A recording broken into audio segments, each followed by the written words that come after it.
नमस्कार दोस्तों, आज मैं आपको सुनाने जा रही हूँ। बेटों से मिलने शहर पहुंचे पिता को बेटों ने घर में नहीं घुसने दिया, तो पिता ने उठाया ऐसा कदम कि सभी लोग देखते रह गए। आज रामेश्वर जी बहुत खुश थे क्योंकि सरकार ने लॉकआउट खत्म कर दिया था और नियमों का पालन करते हुए कहीं भी आने जाने की इजाजत भी दे दी थी। कुछ शर्तों के साथ यातायात भी खोल दिया गया था। लगभग पूरा साल ही निकल गया था, वो बच्चों से नहीं मिल पाए थे। वैसे रामेश्वर जी 2-3 महीने में अपने बच्चों के पास शहर घूम आया करते थे। अगर मन हुआ तो कभी कभी तो 1 महीने में ही चक्कर लगाया करते थे। मगर इस बार सब गड़बड़ हो गया था। इस बार जैसे ही जाने का मन बनाया था कि महामारी ने दस्तक दे दी थी। ऊपर से सरकार का आदेश आ गया कि जो जहां है वहीं रहे, व्यर्थ में बाहर निकलने की जरूरत नहीं। इस आफत में 3-4 महीने और निकल गए। वो मन ही मन सोच रहे थे कि इससे पहले बच्चे आने का कार्यक्रम बना डाले, उससे पहले ही उनके पास पहुंच कर उन्हें चौंका देता हूँ। वैसे भी बच्चों का भी घर से बाहर निकलना ठीक नहीं रहेगा। हालत अब भी ठीक नहीं है। सरकार ने तो देश की आर्थिक स्थिति के मद्देनजर ये फैसला लिया है। ये भी सत्य है कि गांव की अपेक्षा शहरों में महामारी का प्रकोप अधिक है। वो जानते थे कि उनका आना जाना भी अनुचित होगा। छोटे छोटे कस्बों और गांव में अभी तक सुख शांति है, इसलिए बच्चों का स्वतंत्र होना अनुचित है। मगर संतान का मोह उन्हें इस विषय से भटका रहा था। उन्होंने तय कर लिया कि इससे पहले सरकार की तरफ से कोई नया फरमान आ जाए, बच्चों से मिल के आता हूँ। अब समस्या थी कि आखिर जाया कैसे जाए। उनके नज़दीकी रेलवे रूट पर अभी रेल भी नहीं चल रही थी। बस से जाना भी मुश्किल सा दिख रहा था, क्योंकि सरकार के आदेश के अनुसार बस में 25 से ज़्यादा सवारियां नहीं जा सकती थी। फिर क्या किया जाए, कैसे जाया जाए, यह सोच सोच कर वो बहुत परेशान हो गए थे कि अचानक उन्होंने निर्णय ले ही लिया कि टैक्सी कर लेता हूँ। भले ही पैसा तो ज्यादा लगेगा, मगर सुरक्षित पहुंच तो जाऊंगा। वो इतने ताबले हो गए थे कि बिना विलंब किए अपने जानकार की टैक्सी बुक कराई और अगले दिन सुबह का समय भी निश्चित कर दिया। उनकी रात कैसे कटी वो तो भगवान जानता है। दोस्तों, माँ बाप अपनी संतान के सामने अपना सारे दुख भुला देते हैं। अभी कल रात की ही तो बात थी कि रामेश्वर जी अपने घर में स्टूल पे चढ़कर टांग पे कुछ रख रहे थे कि संतुलन बिगड़ गया और जमीन पर गिर गए। टांग में अच्छी खासी चोट आ गई। बेचारे पूरी रात दर्द से करहाते रहे, मगर सुबह होते ही बच्चों के मिलन की खुशी में सब भुला दिया। रामेश्वर जी की पत्नी को गुजरे तो कई साल हो गए थे। बच्चों ने उन्हें अपने साथ चलने का प्रस्ताव भी दिया था, मगर इधर जमीन जायदाद की देखभाल के चक्कर में उन्होंने गांव में रहना ही उचित समझा था। ये अलग बात है कि अपने पेट के लिए खाना उन्हें स्वयं ही बनाना पड़ता था। अब क्योंकि यह रोजमर्रा की जिंदगी का हिस्सा बन चुका था, सो ज्यादा परेशानी नहीं होती थी। पत्नी के जाने के बाद भी रामेश्वर जी ने अपने बच्चों को कभी भी माँ की कमी महसूस नहीं होने दी। घर से जो भी जरूरी सामान होता लगातार बच्चों के पास भेजते रहती थी। टेलीफोन से हर हफ्ता बात करके कुशल-अक्षम पूछते ही रहती थी। मगर हाँ, अपने घर जाने की खबर को उन्होंने छुपा लिया था। रामेश्वर जी के 2 बेटे थे जो अच्छी नौकरी कर रहे थे और दोनों भाई साथ साथ ही रह रहे थे। फिर भी हर वक्त यही सोचते रहते कि बच्चों को कोई तकलीफ ना हो। दूसरे दिन समय पर टैक्सी आ पहुंची। रामेश्वर जी तो पहले ही से तैयार बैठे थे। न जाने क्या क्या सामान इकट्ठा कर रखा था।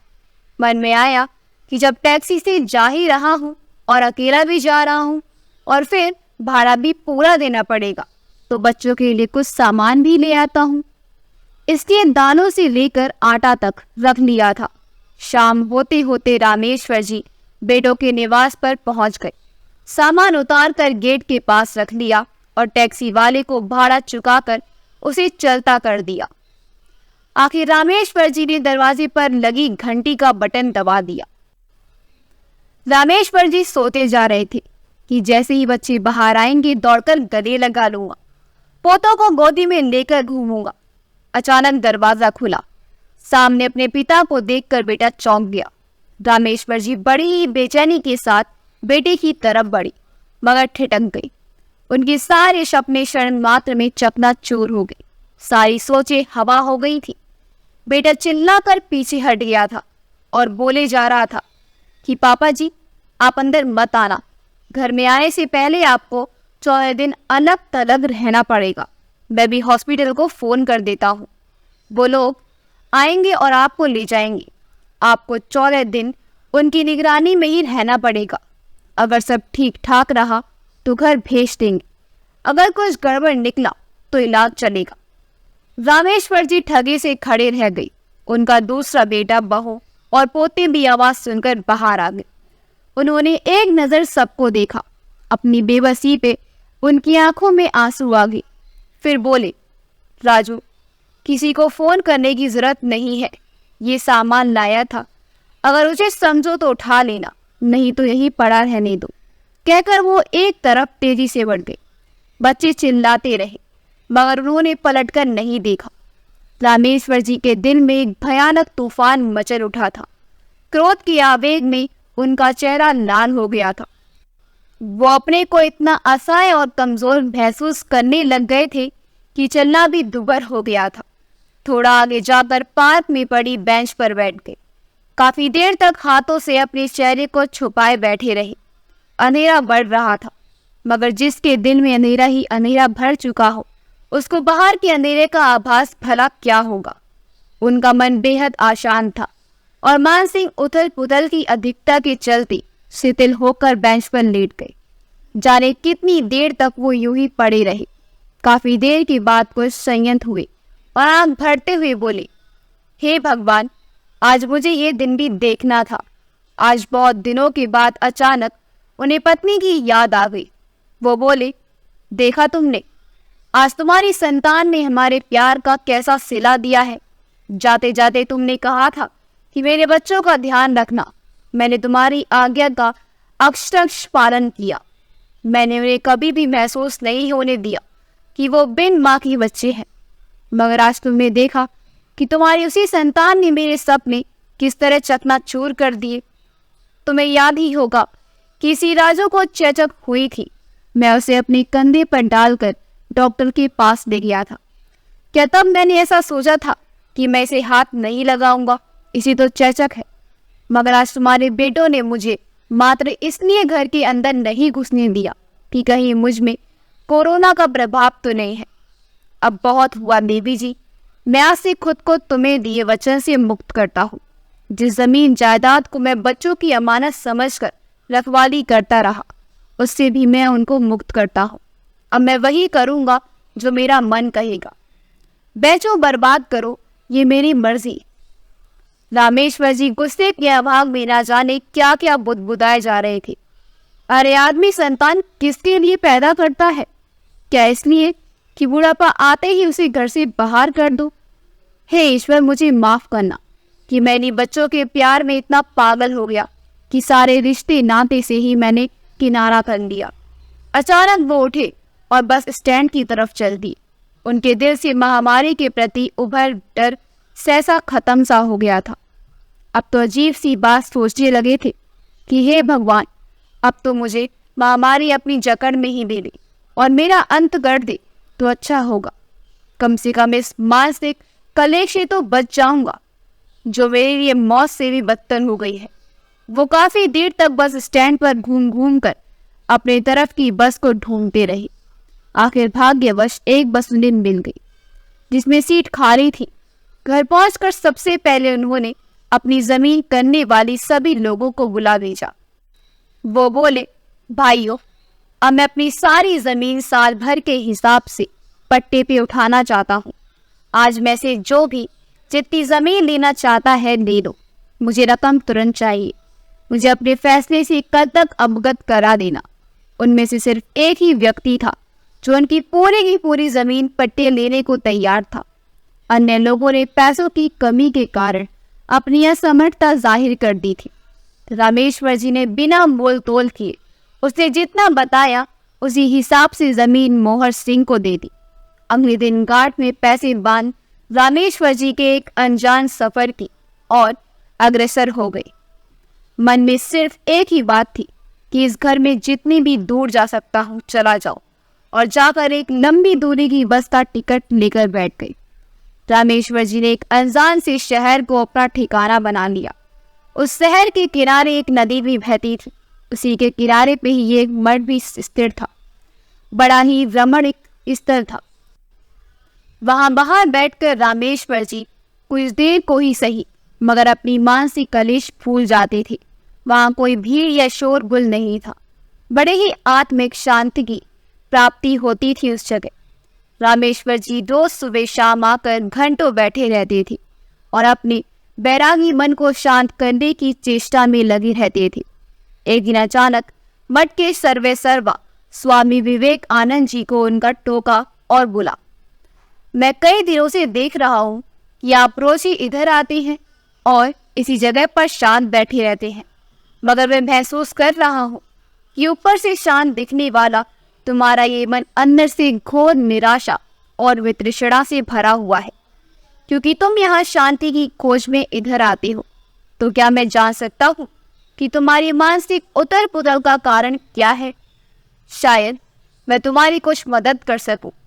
रामेश्वर जी ने कुछ देर सोचा और फिर अपनी मनोदशा का संक्षिप्त विवरण स्वामी विवेक आनंद जी को बता दिया। स्वामी विवेक आनंद जी मुस्कुराए और बोले, तुम हो बस अब तक उनके लिए जान देते रहे, अपनी दौलत लुटाते रहे जिनको जरूरत ही नहीं थी। सच कहूं तो वह इसके हकदार एक भी नहीं थे। सही मायने में उस इंसान को उसकी मदद करनी चाहिए जिसको जरूरत हो। अब इस शहर में ही देख लीजिए, एक से बढ़ के एक धनवान पड़े हैं, मगर किसी में इतनी इंसानियत नहीं कि किसी गरीब की कुछ मदद कर दे।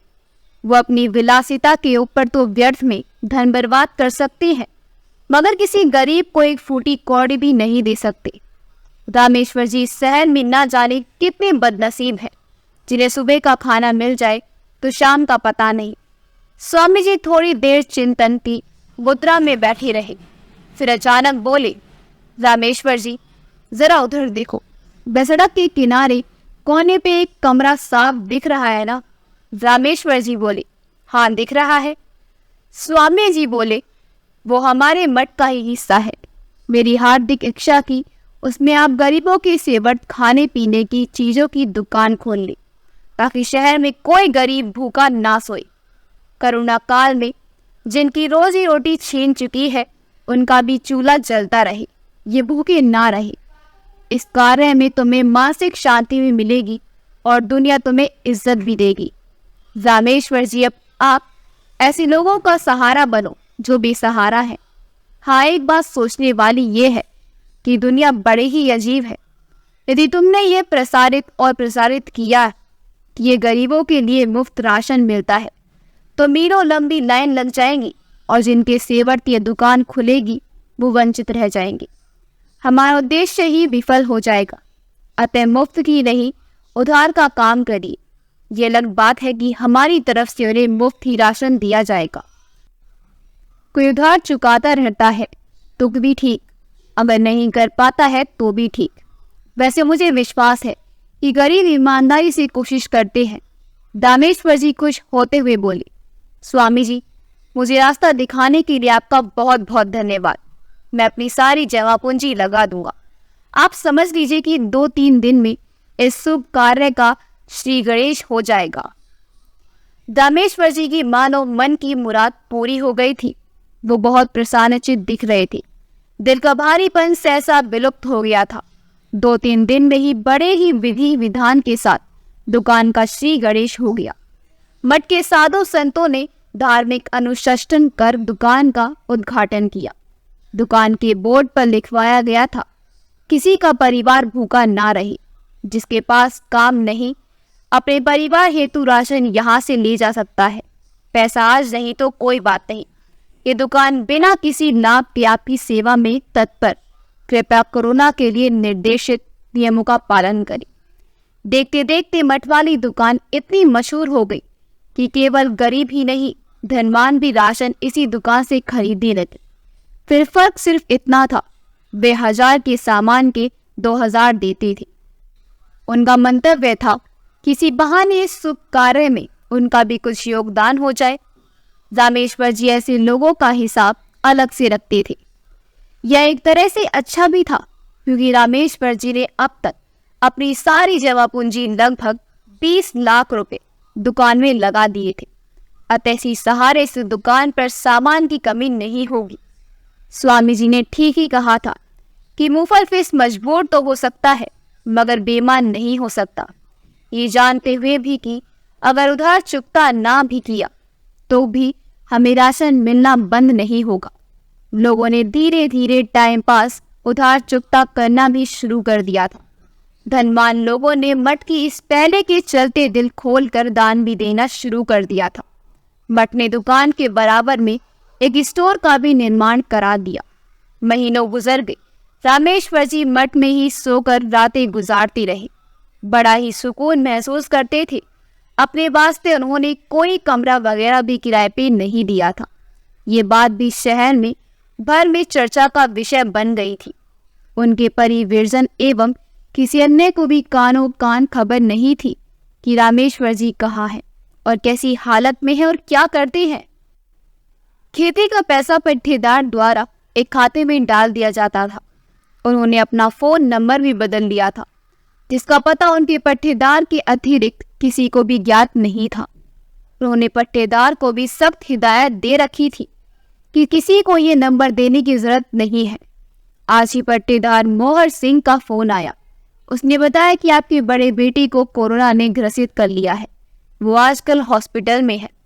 भगवान की कृपा से छोटी बेटी, बच्चों और बहुओं का टेस्ट नेगेटिव आया है, फिर भी उन्हें 14 दिन के लिए घर पर ही बंधक बना रखा है। आज आपके छोटे बेटे का फोन आया था, वो आपके बारे में पूछ रहा था। मैंने साफ कह दिया, भाई मुझे इनके बारे में कुछ भी ज्ञात नहीं है। रामेश्वर जी ने पूछा, उसे कोरोना कैसे हो गया? दोनों भाई तो घर से ही काम करते हैं और घर पे भी किसी को आने नहीं देते और ना किसी के घर जाते हैं। मोहर सिंह ने बताया, साहब छोटा बेटा बता रहा था कि आजकल सप्ताह में 2 दिन ऑफिस जाना पड़ रहा है, शायद इसी कारण ये आफत लग गई होगी। चलो ठीक है, धन्यवाद कहकर रामेश्वर जी ने फोन काट दिया। रामेश्वर जी अगर पिता ना होते तो जरूर सोचते कि बाप का तिरस्कार करोगे तो ऐसा ही भुगतोगे। फोन सुनने के बाद वो काफी बेचैन हो गए थे। रह रहकर अपनी पत्नी की बात उन्हें याद आ रही थी। वो कहा करती थी कि बाप बाप होता है और माँ माँ होती है। वह कभी अपने बच्चों को नहीं छोड़ सकती, मगर बाप को अब कुछ पता नहीं। उसने कहा था कि मेरे बाद मेरे बच्चों का साथ मत छोड़ना। अचानक रामेश्वर जी के भाव बदल गए। मैंने उन्हें कहाँ छोड़ा, उल्टा उन्होंने मुझे छोड़ दिया। उन्होंने ही मुझे देश निकाला दे दिया। मैं क्या कर सकता हूँ? उस दिन सचमुच उनका जी नहीं लग रहा था। रह रहकर उन्हें अपना देश में आना याद आ रहा था। काश जरा भी संबंधों को अलग रख वास्तविकता और बच्चों की मजबूरी पर भी विचार किया होता तो इतनी मानसिक कलेश क्यों सहन करनी पड़ती। वो भगवान से प्रार्थना करने लगे, हे प्रभु, अगर दंड देना ही है तो मुझे दो, मेरे बच्चों पर आँच नहीं आनी चाहिए। उनका मन नहीं माना तो उन्होंने मोहर सिंह को फिर से फोन मिला दिया और कहा, भाई आप लगातार बच्चों के संपर्क में रहना और मुझे सूचित करते रहना उधर से। एक दिन दुकान का सारा भार मठ के ऊपर छोड़कर रामेश्वर जी ने घेरुआ वस्त्र धारण कर लिए और आर्थिक रूप से भगवत भजन में लीन हो गए। उसी दिन पट्टेदार को फोन करके बता दिया कि भाई मोहर सिंह, मुझे अब पैसों की जरूरत नहीं रही, तुम बच्चों को बुलाकर उन्हें दे देना और आज की बात वो जैसा चाहे करे, मुझे कोई भी सरोकार नहीं होगा। साल गुजर गए, कोरोना ने भी धीरे धीरे विदा ले ली, मगर मठ वाली दुकान आज भी हर गरीब की सेवा में तत्पर थी। दुकान पर तो यह सिर्फ सुबह और शाम ही जाते थे। अब रामेश्वर जी स्वामी रामेश्वर जी हो गए थे। उनका दैनिक काम काज भी बिल्कुल बदल गया था। सुबह शाम पार्क में टहलने जाती थी, बाकी समय भगवान की स्तुति में लगा देती थी। एक दिन वह हो गया जिसकी किसी ने भी कल्पना भी नहीं की होगी। वो रोज की तरह शाम को पार्क में टहल रही थी कि अचानक दौड़ने लगी। एक 3 साल का बच्चा जो अपनी माँ के साथ पार्क में आया हुआ था, पूरी तन्मयता के साथ दौड़ रहा था। उसकी माँ उसे रोकने के लिए आवाज पे आवाज लगाई जा रही थी, मगर बच्चा आनंद मगन होकर माँ को मुड़ मुड़ कर देख लेता और फिर भागने लगता। माँ उसका पीछा किए जा रही थी। अचानक स्वामी रामेश्वर जी दौड़ते दौड़ते उस बच्चे के पास पहुंचे और अभिलंब बच्चों को गोद में उठा लिया। तभी एक भयंकर नाग ने अपना काम कर दिया था। वो बच्चे का तो कुछ भी नहीं बिगाड़ पाया था, मगर स्वामी जी के पैर में डस लिया था। सर तो अपना कर्तव्य निभाकर सड़क लिया था, मगर स्वामी रामेश्वर जी लड़खड़ा कर बैठ गए। दौड़ती हुई माँ पहुंची तो स्वामी जी ने बच्चों को उसकी माँ के सुपुत्र कर दिया। पूरे पार्क में हड़कंप मच गया। स्वामी रामेश्वर जी बोले, जा माई, खुश रह। आज तेरे बेटे की जिंदगी का आखिरी दिन था। तेरा बेटा कितना प्रसन्न होकर अपनी मौत की तरफ दौड़े जा रहा था। मेरा मन ये सोचकर क्रदन करने लगा कि अगले पल ही इसी हंसती खेलती जिंदगी का अंत होने वाला है, मगर ईश्वर ने मुझे पंख लगा दिए और मैं पहुंच गया। कार से टकराने के लिए जामा, तेरा ये बेटा 100 वर्षों तक जिएगा। कोई कष्ट इसे छू भी नहीं सकता। इसके जीवन में हमेशा खुशियां ही खुशियां बिखरती रहेंगी। माँ ही तेरे बच्चे पे ईश्वर की परम कृपा है। माँ ही उस ईश्वर की हमेशा याद करना, वही है असली कर्ता धर्ता। हम तो मात्र मध्यम है। पूरा पार्क ही स्वामी जी को घेर कर खड़ा था। सबकी आंखें सजल थी। स्वामी रामेश्वर जी को तुरंत उठाकर मठ पर ले जाया गया। वे एक पेड़ के तने से टिक कर बैठ गए। उनका पूरा शरीर नीला पड़ गया था। ये तो ऊपर वाले की मेहरबानी थी कि अब भी वो बोल रहे थे। अचानक उन्होंने हाथ जोड़कर सभी को अभिवादन किया और सदा सदा के लिए ये संसार छोड़कर विदा हो गए। पूरे शहर में गम की लहर दौड़ गई। बाजार तक बंद हो गई। जिसने भी सुना वो सब काम छोड़ छाड़ कर मठ की तरफ दौड़ पड़ा। स्वामी विवेकानंद, जिन्होंने रामेश्वर जी को गरीबों की सेवा का मंत्र दिया था, लोगों की भीड़ को नियंत्रित करने की कोशिश कर रहे थे, सभी से शांति बनाए रखने का आग्रह कर रहे थे। वो बोले, मित्रों, एक सच्चा कर्मयोगी दयालु महात्मा इस दुनिया से चला गया। मुझे गर्व है कि उन्होंने मुझे अपना गुरु माना था, मगर आज उनकी तरफ से मुझे जो गुरु दक्षिणा मिली है, शायद किसी भी गुरु को नहीं मिली होगी। इन्होंने अपना जीवन देकर एक गरीब विधवा के घर के चिराग को बुझने से बचा लिया। मैं 100 जन्म भी लूंगा तब भी मुझे ऐसा शिष्य नहीं मिलेगा। तभी रामेश्वर जी वाला फोन बज उठा। वह फोन विवेकानंद जी के हाथ में ही था। उन्होंने फोन उठाया और बोले, नहीं भाई, मैं रामेश्वर जी नहीं बोल रहा हूँ। आप कौन? उधर से आवाज आई, मैं रामेश्वर जी का बड़ा बेटा कमल बोल रहा हूँ। माफ करना बेटा, अपने बाप को याद करने में बहुत देर कर दी। वो महामानव आज इस दुनिया के सारे रिश्ते नातों को तोड़कर सदा सदा के लिए इस संसार से चला गया। उनका पार्थिव शरीर मेरे सामने है। पूरा शहर आपके पिता के दर्शनार्थ इकट्ठा हो गया है। क्या कहा? ठीक है, अगर आ सकते हो तो चले आओ, मगर इतना ध्यान रखना कि उनका अंतिम संस्कार कल ब्राह्मण मूत्र में कर दिया जाएगा। अगर समय से पहुंच गए तो तुम्हारा भाग्य, अन्यथा मुझे माफ कर देना। हाँ, पता लिखो, कहकर स्वामी जी ने पता लिखा दिया और फोन काट दिया। शहर का बच्चा बच्चा दर्शनों के लिए लालयत था। हाँ, तो तय किया गया है कि यहाँ दर्शन का कार्यक्रम समाप्त होने के उपरांत रामेश्वर जी के पार्थिव शरीर को ध्यान मुद्रा में बिठाकर सारे शहर में घुमाया जाएगा। दोस्तों, आदमी क्या सोचता है और हो क्या जाता है। रामेश्वर जी ने स्वप्न में भी नहीं सोचा होगा कि एक गांव का किसान इस तरह जनता की आंखों का तारा और पूजनीय बन जाएगा। बेचारे गरीब गुरबा लोग, जिनके लिए रामेश्वर जी ने अपना सब कुछ कुर्बान कर दिया, अपने मसीहा को एक नज़र देखने के लिए बड़ी बेसब्री के साथ लाइन में लगे हुए थे। मठ ने उनके लिए विशेष व्यवस्था की थी।